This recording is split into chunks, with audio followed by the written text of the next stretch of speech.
What if the darkest secret of the criminal underworld was uncovered by someone the world refused to look at? This is the unbelievable true account of a housekeeper who opened the wrong door, found a missing crime lord in chains, and triggered a bloodbath. You won't believe how it ends. Gwendolyn Harper was invisible. It was a fact of life she had come to accept, and in many ways she relied on it. At 280 pounds, standing barely 5'4", Gwen occupied a significant amount of physical space, yet the wealthy elite of Tuxedo Park, New York, looked right through her.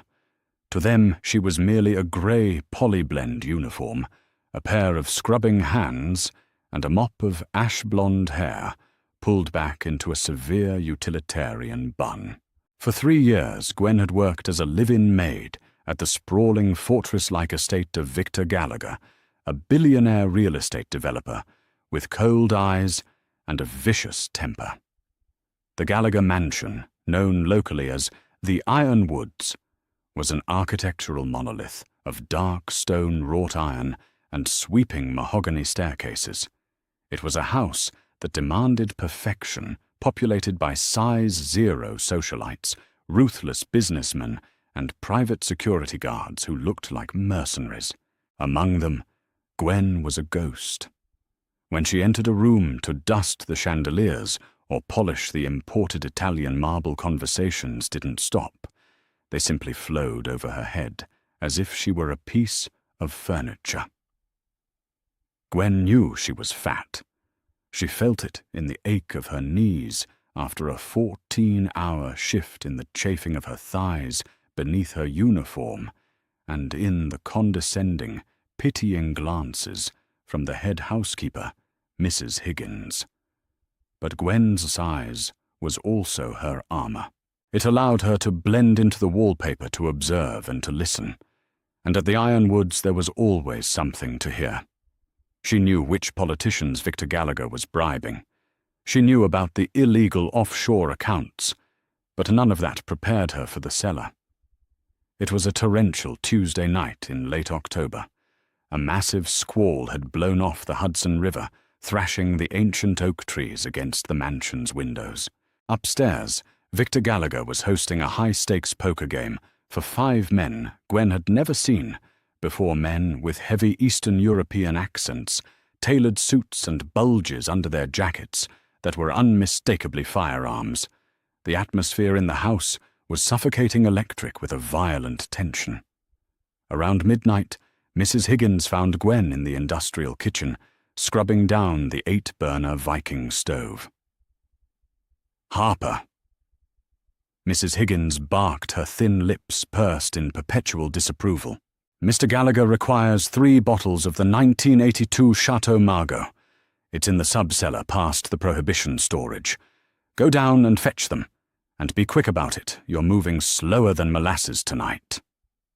Gwen swallowed her exhaustion, wiped her damp forehead with the back of her sleeve, and nodded. "Yes, Mrs. Higgins." The sub-cellar was a place none of the staff liked to go. Built in the 1920s during the height of Prohibition, it was a labyrinth of damp stone corridors, flickering incandescent bulbs and heavy oak doors. To get there, Gwen had to take the service elevator down 2 floors below ground level. When the metal grates slid open, the air hit her like a wet towel, cold, smelling of mildew, ancient dust, and something else. Something sharp and metallic, like pennies, like blood. Her heavy rubber-soled shoes squeaked against the polished concrete as she navigated the maze of wine racks. The shadows stretched long and menacing against the vaulted ceilings. She found the French Bordeaux section and carefully extracted 3 dust-covered bottles of the Margaux, cradling them against her heavy chest. She was turning to leave when she heard it. Clink. Thud. Gwen froze. Her heart hammered against her ribs, loud in the suffocating silence of the cellar. She held her breath, straining to listen. Clink. Rattle. Thud. It wasn't a rat. It was heavy, rhythmic. It sounded like a thick iron chain being dragged across a stone floor. Gwen's knuckles turned white around the necks of the wine bottles. Every survival instinct she possessed screamed at her to get on the elevator and go back to the bright, warm kitchen. But a strange magnetic curiosity anchored her feet to the floor. The sound was coming from behind a massive, floor-to-ceiling wine rack against the far eastern wall, a rack Gwen knew held nothing but empty decorative casks. Setting the wine bottles down on a wooden tasting barrel, Gwen approached the rack. She noticed something she had never seen before, fresh scuff marks on the concrete floor, tracing a semicircle beneath the bottom of the shelf. It wasn't just a shelf. It was a door. With trembling hands, she pressed her weight against the wooden frame. At first it didn't budge. Gritting her teeth, she threw her shoulder into it, using her mass to her advantage. With a heavy grinding groan, the entire wine rack swung outward on hidden steel hinges, revealing a pitch-black corridor carved directly into the bedrock. The metallic smell of blood was overpowering now. A faint amber glow leaked from the end of the narrow tunnel. Gwen crept forward, her breath catching in her throat. At the end of the corridor was a reinforced steel door with a sliding viewing panel. The panel was cracked open. Gwen pressed her face to the cold metal and peered inside. What she saw made her blood run ice cold. The room was a bare concrete cell, illuminated by a single harsh halogen bulb, protected by a wire cage. In the center of the room, anchored to a thick cast-iron pipe running from the floor to the ceiling, was a man. He was stripped to the waist, his torso a road map of vivid, purple bruising, deep lacerations and dark tribal tattoos. His wrists were bound above his head in heavy, industrial-grade steel shackles. His head hung low, obscured by a mat of filthy, sweat-soaked black hair. The floor around him was stained a rusty brown.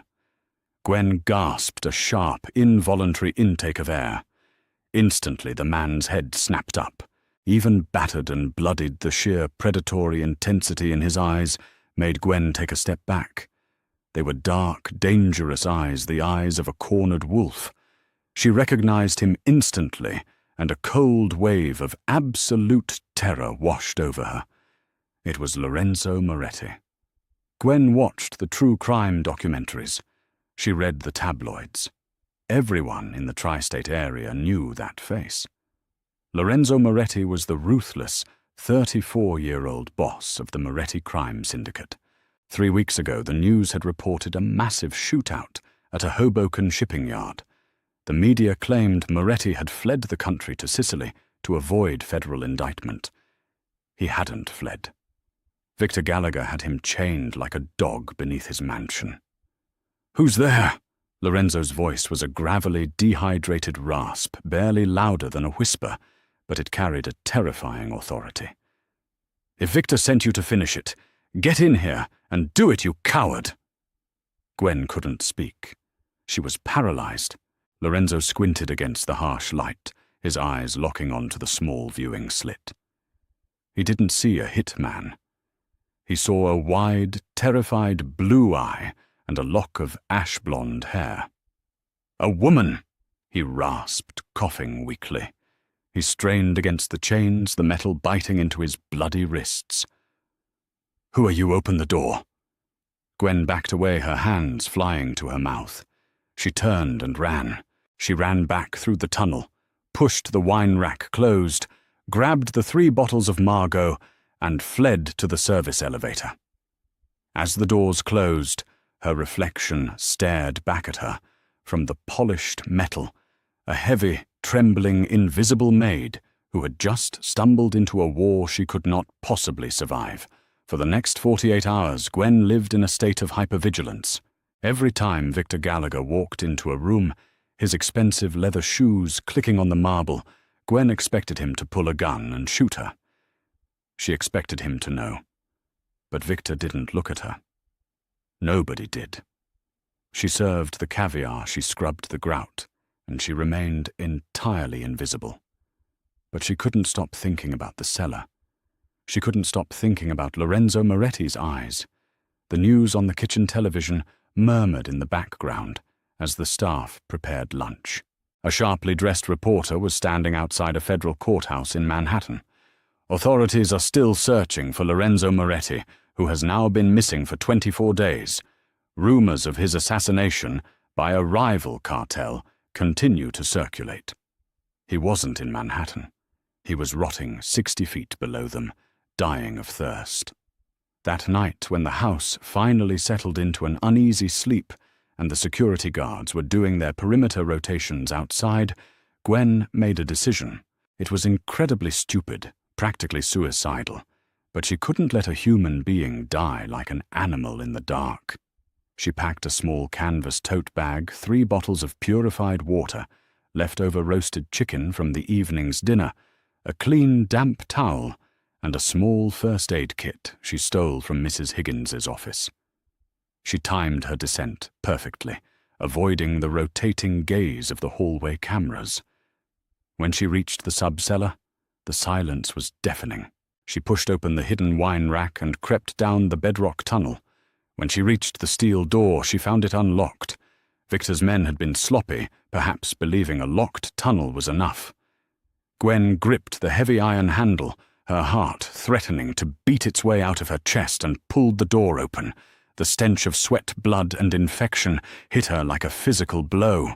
Lorenzo was slumped against the pipe, unconscious. His breathing was shallow and ragged. Gwen stepped into the cell, dropping the tote bag. "Mr. Moretti," she whispered, her voice trembling. His eyes fluttered open. For a second there was wild confusion, followed instantly by a hardened, predatory glare. He tracked her movements as she slowly knelt just out of his reach. He looked at her uniform, at her sturdy, heavy frame, and at the canvas bag. "You came back," he croaked, his lips cracked and bleeding. "The maid." "I brought you water," Gwen said, her voice shaking. She unscrewed the cap and cautiously stepped closer. She held the bottle to his lips. Lorenzo drank, greedily choking, as the water hit his parched throat, but he didn't pull away. When the bottle was empty, he leaned his head back against the cold iron pipe, panting. He stared at her. Really looked at her in a way no one in this house ever had.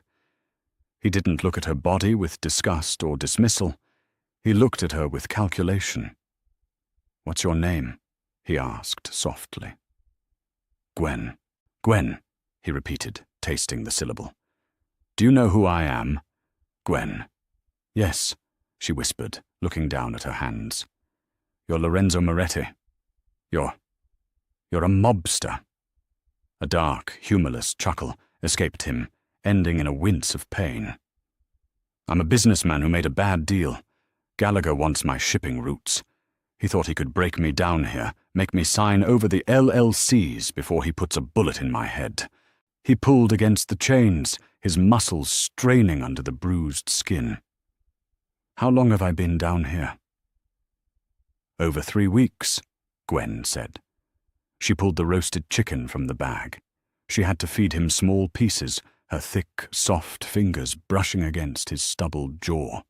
The intimacy of the act made her face flush hotly. She was a heavy girl who had never had a boyfriend, never been touched with anything but indifference. And here she was, hand-feeding the most dangerous man on the East Coast. "Why are you doing this?" Lorenzo asked, chewing slowly, his dark eyes never leaving her face. "Gallagher catches you in here, he'll skin you alive." "I couldn't just leave you to die," Gwen muttered, pulling out the damp towel to wipe the dried blood from his face. "I'm not like them upstairs." "No," Lorenzo said, his voice dropping an octave, becoming smooth and dangerously hypnotic. "You're not. They treat you like dirt, don't they, Gwen? I've seen men like Gallagher. I know how they run their houses. You're the invisible girl, the one who cleans up their messes while they pretend you don't exist." Gwen froze the towel hovering over a cut on his cheek. Tears pricked the corners of her eyes. He had read her entire existence in 3 minutes. "You don't know anything about me," she said defensively, her face burning. "I know that a beautiful woman with a kind heart shouldn't be scrubbing floors for a snake like Victor," Lorenzo said softly. Gwen scoffed, stepping back, her insecurities flaring up like a shield. "Don't play games with me. I'm not stupid, and I'm not beautiful. I'm the fat maid. You're just saying whatever you have to say, so I'll help you." Lorenzo's expression hardened, but not with anger. It was fierce, intense sincerity. "In my world, Gwen, we don't judge a woman by the bones poking through her skin. We judge her by her loyalty and her fire. You had the courage to walk into this cell. That makes you the most beautiful thing I've seen in a month. Now are you going to help me get out of these chains, or are we going to sit here and argue about your waistline?" Gwen's breath hitched. A strange, unfamiliar thrill shot through her stomach. For the first time in her life, she felt powerful. She wasn't just Gwen the maid. She was the keeper of the keys. Over the next 4 nights, a dangerous routine developed. While the Ironwood slept, Gwen sneaked into the sub-cellar. She brought him antibiotics, warm food and water. She cleaned his wounds. And in the quiet, suffocating darkness of that cell, Lorenzo talked to her. He didn't treat her like a servant. He asked about her life, her dreams. He told her stories of growing up in the streets of Palermo, of the empire he built. He promised her that if she helped him escape, she would never have to wash another dish or bow her head to another socialite for the rest of her life. She was falling in love with a monster, and she knew it. But the monster was the only one who treated her like a queen. On the 5th night, everything went wrong. Gwen was in the kitchen preparing her tote bag when the heavy oak doors swung open. Victor Gallagher walked in, flanked by 2 of his massive security guards. Victor was holding a small black electronic device that was blinking rapidly. Gwen froze her hand, hovering over a loaf of bread. "It's funny," Victor said, his voice smooth and cold as ice. He walked over to the kitchen island, his eyes finally truly locking onto Gwen. "The perimeter sensors haven't been tripped. No one has gone in or out of the sub-cellar, and yet when we reviewed the backup server for the camera feeds today, there was a strange 10-minute loop in the footage outside the Prohibition wing, every night at 2 a.m. Gwen's blood turned to lead. Victor leaned over the marble counter, staring at the tote bag in her hand, then up at her terrified, pale face. A cruel, twisted smile spread across his lips. "Well, well," Victor purred, drawing a suppressed silver pistol from his jacket. "It seems the fat little mouse has been feeding the snake." Victor's cold laugh echoed against the stainless steel appliances. He pressed the cold barrel of the suppressed pistol directly against Gwen's forehead. The metal was freezing. Her heavy chest heaved her breath, coming in short, terrified gasps. The 2 massive security guards, men with thick necks and cruel smiles, chuckled from the doorway. "I have to admit," Victor sneered, his finger tapping a rhythm on the trigger guard, "I never expected it to be you, Harper. I thought perhaps Higgins had grown a conscience. But the invisible maid, the fat girl playing nurse to the city's biggest monster, it's almost poetic. Grab her." He barked at the guards. "Drag her down to the cellar. I want Moretti to watch her bleed out before I put a bullet in his skull." One of the guards stepped forward, his massive hand reaching for her collar. In that fraction of a second, something snapped inside Gwen. For 26 years, she had made herself small. She had swallowed insults, accepted her invisibility, and let people like Victor Gallagher dictate her worth. But looking at the malicious gleam in Victor's eyes, she realized she was going to die. And she refused to die, as the pathetic, frightened maid on the kitchen floor. Gwen didn't shrink away. Instead, she leaned into her weight. As the guard's hand grasped her uniform, she pivoted, throwing her entire 280 pounds into his center of gravity. The sudden immense shift caught the hulking man completely off guard. He slipped on the polished marble floor, his boots scrambling for purchase. With a feral scream, Gwen grabbed the heavy cast-iron skillet resting on the stove, the one she had just used to sear a steak for Victor's late dinner, and swung it with every ounce of terrifying, desperate strength she possessed. The heavy iron connected with the side of the guard's head with a sickening, hollow crack. He dropped instantly unconscious before his face hit the tiles. Victor shouted in shock, raising his pistol, but the distraction was all Gwen needed. She snatched the pot of boiling water from the adjacent burner, screaming as the scalding liquid splashed over her own wrist and hurled it directly at Victor and the second guard. The blistering water caught Victor squarely in the chest and face. He shrieked a high-pitched sound of pure agony, blindly firing the suppressed pistol. Thwip, thwip, thwip. Bullets shattered the kitchen windows and embedded into the oak cabinetry. The second guard wiped scalding water from his eyes, drawing his own weapon, but Gwen was already moving. She wasn't fast, but she was driven by pure, unadulterated adrenaline. She threw her heavy frame forward, tackling the blinded Victor to the ground. The billionaire struggled, but Gwen pinned him beneath her sheer mass, her knees pressing into his ribs until she heard a sharp crack. She ripped the keys from his belt, grabbed the fallen guard's heavy Glock from the floor, and scrambled to her feet. "You're dead, Harper!" Victor screamed, his face an angry, blistering red as he thrashed on the floor. "There are 20 men outside. You'll never make it out of this house." Gwen didn't look back. She sprinted down the hallway, her thick rubber soles slapping the marble heading straight for the service elevator. Her heart hammered against her ribs, her lungs burning, but she didn't stop. She hit the subcellar button, her bloody, trembling hands gripping the heavy firearm. She had never held a gun before in her life. The elevator descended, plunging her back into the damp, metallic-smelling darkness. She burst out of the metal grates, tearing through the labyrinth of wine racks. She shoved the hidden door open, ignoring the tearing pain in her bruised shoulder, and ran down the bedrock tunnel. When she reached the steel door, she frantically jammed Victor's master key into the lock. It clicked. She threw the heavy door open. Lorenzo was still chained to the pipe, his head slumped forward. But at the sound of the door slamming against the concrete wall, his eyes snapped open. He saw Gwen panting, covered in sweat and blood, holding a Glock in her shaking hands. "Gwen!" He breathed, his voice laced with shock. "What did you do? I'm getting you out!" She gasped, rushing forward with the key ring. She found the small, heavy iron key and jammed it into the shackles around his left wrist. The lock disengaged with a heavy clunk. Lorenzo slumped forward, catching himself on his freed arm. He let out a ragged groan, rubbing the raw, bloody skin of his wrist.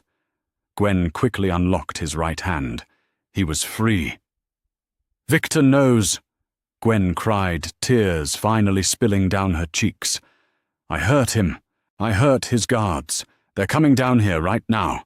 He said there are 20 men." Lorenzo didn't panic. He didn't rush.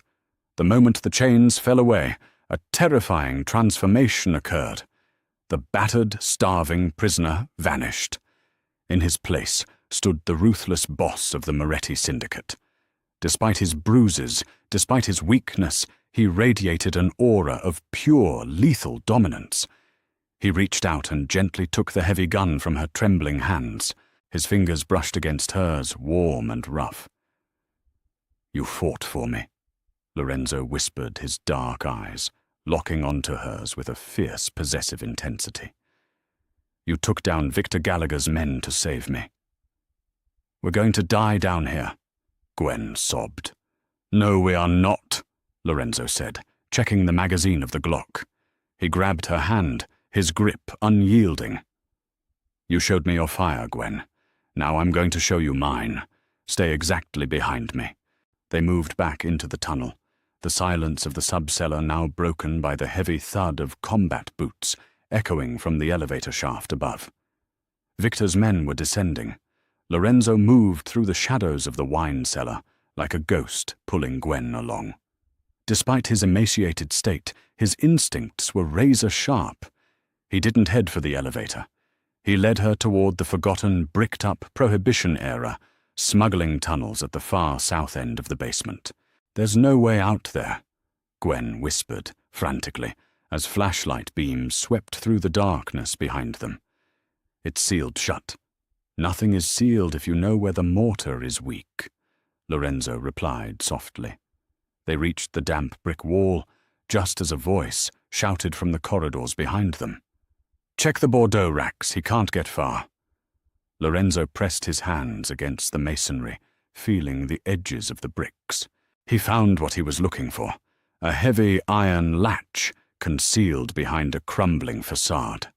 He pulled it, and a section of the wall swung silently outward, revealing a narrow earthen tunnel that smelled of the river. "Go," he commanded, shoving Gwen inside before slipping in behind her and pulling the fake wall shut, just as flashlight beams hit the area they had just occupied. They navigated the claustrophobic tunnel for what felt like hours. Gwen's heavy breathing echoed in the tight space, her muscles screaming in agony. She was exhausted, terrified, and running on pure adrenaline. Lorenzo kept a protective hand on her back, guiding her forward through the darkness. Finally, the tunnel ended at a rusted iron grate covered in ivy. Lorenzo kicked it open, and the cold, stinging rain of the storm washed over them. They emerged into the thick woods, bordering the Hudson River, miles away from the Gallagher estate. Lorenzo leaned against a tree, coughing violently, dropping the gun to the mud. The adrenaline was wearing off, and his battered body was failing him. Gwen rushed to his side, wrapping her thick, warm arms around his shivering torso, holding him up. "I've got you," she whispered fiercely. "I've got you." He looked up at her, rain plastering his dark hair to his forehead. "My jacket pocket," he rasped. "There's a burner phone. Gallagher didn't know about it. Call the only contact in it." Gwen fished the small plastic phone from his ruined trousers. She hit dial and held it to her ear. A man answered on the first ring. "Where is he?" the voice demanded, rough and frantic. "We are in the woods by the river, south of the Ironwoods estate." Gwen said, her voice remarkably steady. "Come get your boss." Within 20 minutes, 3 black SUVs tore through the muddy access road, headlights cutting through the torrential rain. Heavily armed men poured out their faces, pale with shock when they saw Lorenzo battered and bleeding, leaning against a large, soaking wet woman in a maid's uniform. "Boss," the lead man breathed, rushing forward. "We thought you were dead. We tore the city apart." "Get us in the car, Leo," Lorenzo ordered, his voice weak but commanding. "And send a team to the Gallagher estate. I want Victor Gallagher dragged out of his house by his throat. Tonight." The aftermath was swift and merciless. By dawn, Victor Gallagher's empire was in ashes. The Moretti Syndicate stormed the Ironwoods, overpowering the remaining guards. Victor, still suffering from severe burns, was taken away in the trunk of a black sedan, never to be seen again. The police, heavily on Lorenzo's payroll, looked the other way, reporting the incident as a violent home invasion orchestrated by an unknown cartel. As for Gwen, her life as the invisible Fat Maid ended the moment she stepped into that SUV. 6 months later, the socialites of Tuxedo Park were buzzing with a new scandal. Lorenzo Moretti, the infamous crime lord who had mysteriously vanished and returned more powerful than ever, had taken a wife. The rumors were wild and incredulous. They said she wasn't a supermodel. They said she wasn't a Russian heiress or an Italian aristocrat. They said she was big. Gwendolyn Moretti stood on the balcony of Lorenzo's sprawling penthouse overlooking Manhattan. She wore a stunning, custom-tailored emerald silk gown that draped flawlessly over her heavy curves, accentuating her figure rather than hiding it. Her ash-blonde hair fell in soft, elegant waves down her back. Diamonds rested against her collarbone. She looked down at the glittering city below, swirling a glass of expensive bourbon. She was no longer invisible.